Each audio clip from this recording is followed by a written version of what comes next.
వేములవాడలో బారాస నియోజకవర్గ బూత్ కార్యకర్తల సమావేశం జరిగింది. పార్టీ కార్యనిర్వాహక అధ్యక్షుడు కేటీఆర్, ఎంపీ అభ్యర్థి వినోద్ కుమార్ భేటీకి హాజరయ్యారు. రాజ్యాంగాన్ని రద్దు చేసి రిజర్వేషన్లు ఎత్తివేస్తామని చెప్తున్నారన్న కేటీఆర్, వారి అరాచకాలను అడ్డుకునే సత్తా గులాబీ జెండాకే ఉందన్నారు.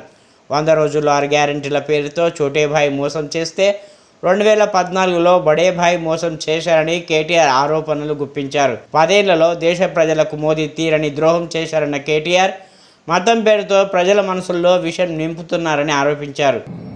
ఎందుకు ఉండాలి గులాబీ కండువా పార్లమెంట్లో అంటే, రేపు హైదరాబాద్ను దబ్బన 10 ఏళ్లు ఉమ్మడి రాజధాని అయిపోతుంది జూన్ 2 తారీఖు నాడు. ఆ తర్వాత దీన్ని కేంద్ర పాలిత ప్రాంతం చేస్తామని ఎవడన్నా తలమాసిన సన్నాసి కాంగ్రెస్ ఓడో బీజేపీడో కుట్ర చేస్తే అడ్డుకునే శక్తి ఉన్నది ఇదే గులాబీ కండువాకు తప్ప వాళ్ళతో కాదు. అదేవిధంగా మన అవసరాలు తీరకుండా మన తెలంగాణలో పార్కం ఉన్న గోదావరిని కిందికి కొండపోతాం, కావేరికి కలుపుతాం, పెన్నకు కలుపుతాం అంటే అడ్డుకునే శక్తి ఉన్నది ఈ గులాబీ కండువాకు తప్ప వేరే సన్నాసులకు కాదు.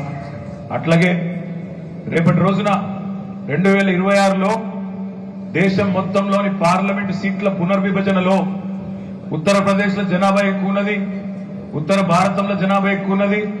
కాబట్టి అక్కడ ఎక్కువ సీట్లు పెడతాం, ఇక్కడ తక్కువ చేస్తాం అని మన గొంతు నొక్కే ప్రయత్నం చేస్తే అడ్డుకునే సత్తా ఉన్నది ఈ గులాబీ జెండాకే.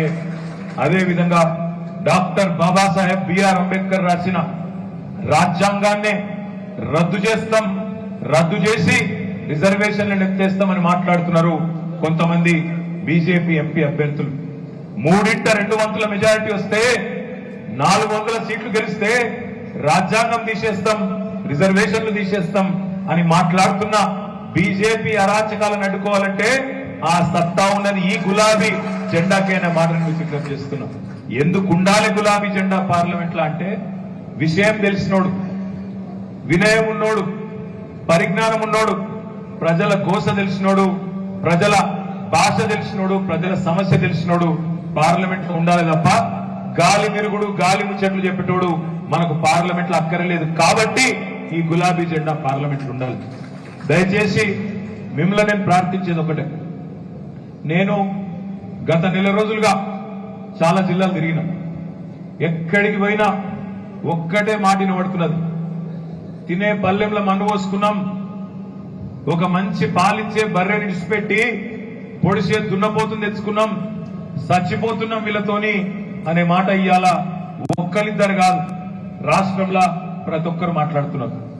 నేను మొన్న సిరిసిల్ల పాత బస్ స్టాండ్కి పోయినా, అక్కడ తమ్ముడు రవి గౌడ్ అని జ్యూస్ సెంటర్ పెట్టిండు. అన్న అక్కడ జ్యూస్ తాగుదూరు అంటే పోయిన నేను పోతే అక్కడ బయట 5-6 లేడీస్ నిలబడ్డారు బస్సు కోసం. ఎక్కడ పోతున్నారమ్మా అని అడిగినా. అన్న మాది గంభీరావుపేట మండలం నర్మాల, బస్సు కోసం చూస్తున్నామన్నారు. ఏంటిది ఫ్రీ బస్సేనా అన్న? ఫ్రీ బస్సే అన్న. మంచిగుందా అన్న? ఏ మంచిగా కాలబెట్టిందన్న అని చెప్పి ఆ అమ్మాయి, ఆమె గింత ఎత్తున్న పాప ఉన్నది, ఇగో నా పాప ఉన్నది, నేను బస్సు ఎక్కాలి.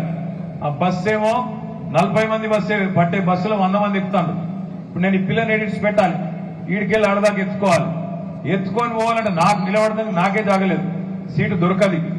ఏం పాడైందన్నా ఇది, పెట్టకపోయినా బాగుండు కదా అనే మాట ఆడబిడ్డ కూడా మాట్లాడింది.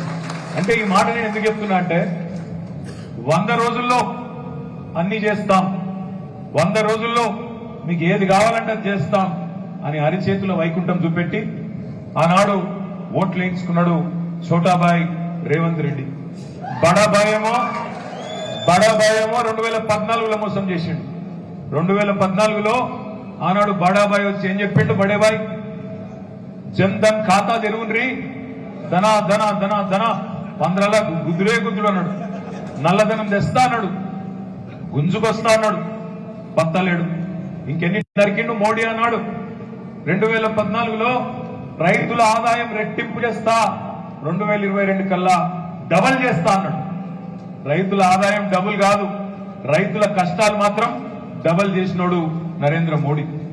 2 కోట్ల ఉద్యోగాలు ఇస్తా అన్నాడు సంవత్సరానికి 2 కోట్ల ఉద్యోగాలు ఇస్తా పిల్లలకు అన్నాడు. 10 ఏళ్లలో 20 కోట్ల ఉద్యోగాలు ఇవ్వాలి మరి లెక్కకు. ఎన్ని ఇచ్చిండో నాకంటే బాగా మీకే ఎరుక. బుల్లెట్ రైలు ఉరికిస్తా దేశంలో అన్నాడు, కానీ మనకు మామూలు రైలు దిక్కులేదు. ఇంకా కేసీఆర్ గారు ప్రయత్నం చేస్తే ఇప్పుడు గీడి దాకా వచ్చింది, సిద్దిపేట దాకా వచ్చింది. వినోదన్న